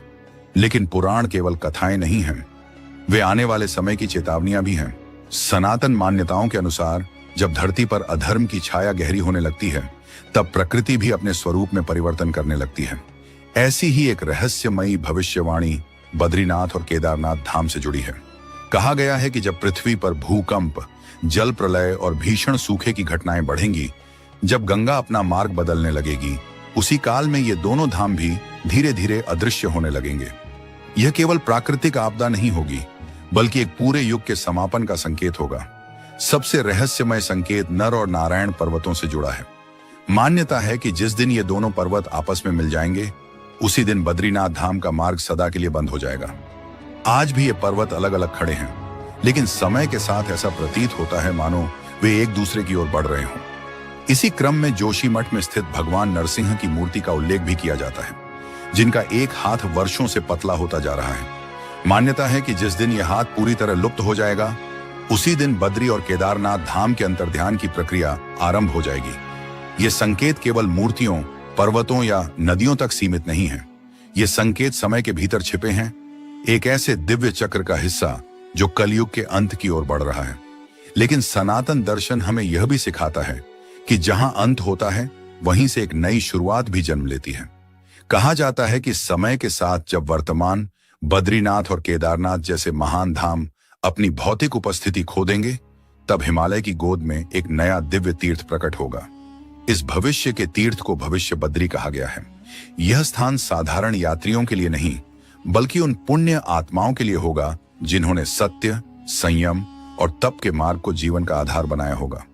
पुराणों में वर्णित एक प्राचीन कथा के अनुसार धर्मराज यम के 2 तेजस्वी पुत्र नर और नारायण ने मानव जाति के कल्याण और धर्म की स्थापना के उद्देश्य से हिमालय के इस क्षेत्र को अपनी तपोभूमि के रूप में चुना। उन्होंने यहाँ वर्षों तक कठोर तपस्या की, जिससे यह भूमि दिव्य ऊर्जा से भर गई। ऐसा माना जाता है कि उनकी तपश्चर्या से प्रसन्न होकर स्वयं भगवान विष्णु ने इस स्थान को अपना निवास स्वीकार किया और बद्रीनाथ के रूप में यहाँ विराजमान हुए। इसी कारण यह धाम केवल भगवान विष्णु का निवास स्थल ही नहीं, बल्कि नर नारायण की साधना भूमि और आध्यात्मिक शक्ति का केंद्र भी माना जाता है। समय के प्रवाह में जब इस क्षेत्र की धार्मिक पहचान धुंधली पड़ने लगी, तब सनातन धर्म के महान पुनरुद्धारक आदि गुरु शंकराचार्य ने इसे पुनः प्रतिष्ठित किया। आदि शंकराचार्य ने भारत की चारों दिशाओं में 4 धामों की स्थापना कर धर्म को एक नई दिशा दी, जिनमें उत्तर का बद्रीनाथ धाम विशेष स्थान रखता है। उन्होंने यहाँ न केवल भगवान बद्री विशाल की विधिवत प्रतिष्ठा कराई, बल्कि पूजा की परंपराएं, नियम और आचार संहिता भी निर्धारित की। मंदिर की पूजा का दायित्व उन्होंने केरल से आए नंबूदरी ब्राह्मणों को सौंपा। आज भी बद्रीनाथ के रावल केरल से ही नियुक्त होते हैं। रावल का जीवन अत्यंत तपस्वी होता है। वे अविवाहित रहते हैं और पूर्ण ब्रह्मचर्य का पालन करते हैं। उनके लिए सांसारिक बंधनों से दूर रहना अनिवार्य माना गया है। यहाँ तक कि स्त्री स्पर्श को भी निषिद्ध माना जाता है, क्योंकि यह विश्वास है कि ईश्वर की सेवा में लीन व्यक्ति को पूर्ण आध्यात्मिक शुद्धता और निर्लेपता बनाए रखनी चाहिए। यदि अनजाने में भी इस नियम का उल्लंघन हो जाए तो उसे धार्मिक दोष माना जाता है। बद्रीनाथ की यात्रा केवल एक धार्मिक भ्रमण नहीं, बल्कि शरीर, मन और आत्मा तीनों की परीक्षा है। हिमालय की ऊंची चोटियों के बीच स्थित यह धाम उन श्रद्धालुओं को पुकारता है जो कठिनाइयों से डरते नहीं। यहां तक पहुंचने वाले मार्ग चट्टानों को काट कर बनाए गए हैं, जहां हर मोड़ पर जोखिम छिपा है। संकरी सड़कें, गहरी खाइयां और हर समय मंडराता भूस्खलन का खतरा, यही इस यात्रा की वास्तविक पहचान है। कभी कभी पहाड़ों से गिरती विशाल चट्टानें मार्ग को पूरी तरह अवरुद्ध कर देती हैं। जब ये पत्थर गिरते हैं तो धूल के बादल आसमान में ऐसे उठते हैं मानो यात्री किसी दैवी या रहस्यमयी लोक की ओर बढ़ रहा हो, जहां हर संकट के पार प्रभु का साक्षात्कार संभव है। प्राचीन काल में जब न सड़कें थीं न वाहन, तब श्रद्धालु महीनों तक पैदल चलकर बद्री विशाल के दर्शन के लिए निकलते थे। कंधों पर गठरी, हाथ में लकड़ी की छड़ी और हृदय में केवल एक ही भावना, भगवान के दर्शन। यह यात्रा पैरों से नहीं, बल्कि अटूट आस्था से पूरी होती थी। आज भले ही आधुनिक साधन उपलब्ध हों, पर बद्रीनाथ की यात्रा अब भी पूरी तरह सरल नहीं हुई है। मार्ग आज भी चुनौतीपूर्ण है और कई स्थानों पर सड़कें इतनी संकरी हैं कि एक वाहन को दूसरे के लिए रुकना पड़ता है। यही कठिनाइयां इस यात्रा को साधारण नहीं, बल्कि आध्यात्मिक बनाती हैं। कई स्थानों पर यह यात्रा इतनी कठिन और जोखिम भरी हो जाती है कि एक छोटा सा चूक भी जीवन को संकट में डाल सकती है। गहरी खाइयां, संकरे रास्ते और बदलता मौसम हर कदम पर परीक्षा लेते हैं। लेकिन मान्यता है कि जो यात्री निर्मल हृदय और अडिग विश्वास के साथ इस पथ पर आगे बढ़ते हैं, उनके लिए स्वयं प्रकृति एक अदृश्य कवच बन जाती है। कहते हैं, जिनके मन में छल, दिखावा या अहंकार होता है, वे अक्सर मार्ग की कठिनाइयों का सामना नहीं कर पाते और प्राकृतिक विपत्तियों में उलझ जाते हैं, जबकि सच्चे श्रद्धालुओं की रक्षा स्वयं ईश्वर करते हैं। बद्रीनाथ की यात्रा केवल एक धार्मिक अनुष्ठान नहीं है, यह आत्मा को भीतर से परखने का अवसर है।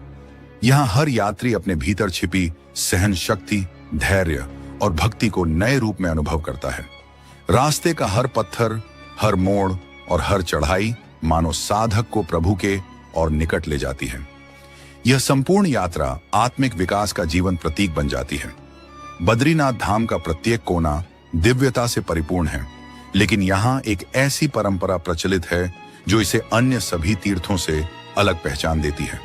इस धाम में शंख नहीं बजाया जाता, जबकि हिंदू परंपरा में शंखनाद को अत्यंत शुभ और पवित्र माना गया है। बद्रीनाथ धाम इस नियम का अपवाद है। इसके पीछे एक गूढ़ और भावनात्मक कथा छिपी है, जो हमें माता लक्ष्मी और भगवान विष्णु की तपस्या, करुणा और पारस्परिक सम्मान की याद दिलाती है। किंवदंती के अनुसार एक समय बद्रीनाथ मंदिर परिसर के तुलसी भवन में माता लक्ष्मी गहन साधना में लीन थीं। उनकी तपस्या इतनी एकाग्र और सूक्ष्म थी कि किसी भी प्रकार की ध्वनि या कंपन उसमें व्यवधान डाल सकता था। उसी समय भगवान विष्णु ने शंखचूर्ण नामक एक अत्याचारी दैत्य का संहार किया। यह विजय का क्षण था और परंपरा के अनुसार ऐसे अवसर पर शंखनाद किया जाता है। लेकिन भगवान विष्णु ने शंख नहीं बजाया। उन्होंने यह जानते हुए कि शंख की ध्वनि माता लक्ष्मी की तपस्या को भंग कर सकती है, शंखनाद को रोक दिया। यह केवल युद्ध के बाद का मौन नहीं था, बल्कि यह प्रेम, समर्पण और साधना के प्रति सम्मान की अमर मिसाल बन गया। यहीं से बद्रीनाथ धाम में शंख बजाने की मनाही की परंपरा शुरू हुई, जो आज भी उतनी ही श्रद्धा से निभाई जाती है। आज भी मंदिर परिसर में न पुजारी शंख बजाते हैं और न ही श्रद्धालु। सभी भगवान विष्णु की उस मौन इच्छा का सम्मान करते हैं, चाहे शंखनाद को कितना ही पुण्यकारी क्यों न माना जाए। सामान्यतः शंख की ध्वनि को नकारात्मक ऊर्जा को दूर करने और वातावरण को शुद्ध करने का माध्यम माना जाता है, लेकिन बद्रीनाथ जैसे दिव्य स्थल पर माता लक्ष्मी की साधना की मर्यादा इस नियम से कहीं ऊपर मानी गई। यही परंपरा बद्रीनाथ धाम को विशिष्ट बनाती है और यह सिखाती है कि जहां सच्ची भक्ति होती है, वहां अनुशासन, मर्यादा और श्रद्धा सर्वोपरि होते हैं। आशा है इस वीडियो के माध्यम से आपको कई प्रश्नों के उत्तर मिले होंगे और बद्रीनाथ धाम से जुड़ी कुछ अनसुनी बातें जानने का अवसर भी मिला होगा। यदि आपको यह प्रस्तुति पसंद आई हो तो वीडियो को लाइक करें और इसे अधिक से अधिक लोगों तक साझा करें। और यदि आपने अभी तक चैनल को सब्सक्राइब नहीं किया है तो कृपया सब्सक्राइब कर हमारा सहयोग करें।